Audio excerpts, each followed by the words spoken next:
Cette voiture était complètement méconnaissable. Regardez ce qu'ils ont réussi à en faire. Au début de la vidéo, honnêtement, on a du mal à croire qu'elle retrouvera un jour une belle apparence. La carrosserie est fatiguée, la peinture est complètement passée.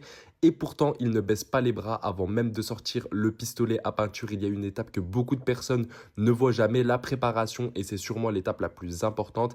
Ils commencent par protéger toute la voiture. Ils posent le scotch avec précision. Ils couvrent toutes les parties qui ne doivent pas recevoir de peinture. Puis ils continuent avec les derniers ajustements parce qu'une peinture réussie ne dépend pas seulement de la couleur, elle dépend surtout de tout ce qui est fait avant.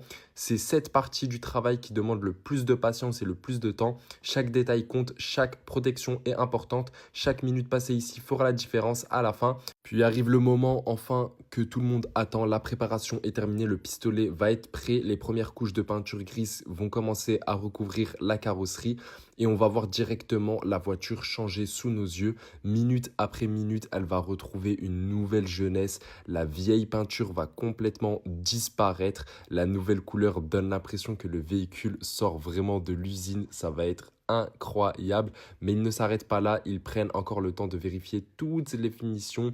Ils retirent pratiquement toute cette mauvaise peinture qu'il y avait avant. Puis ensuite, à la fin, ils vont tout simplement retirer très soigneusement toutes les protections et c'est seulement à ce moment-là qu'on découvre réellement le résultat final. Et honnêtement, si on ne vous avait jamais montré les premières secondes de cette vidéo, je suis persuadé que beaucoup de personnes n'auraient jamais pensé que cette voiture allait être transformée comme ça. Franchement, il y a du très bon travail et je pense que ces personnes-là, il faudrait plutôt les débaucher vers l'Europe. Dites-moi ce que vous en pensez.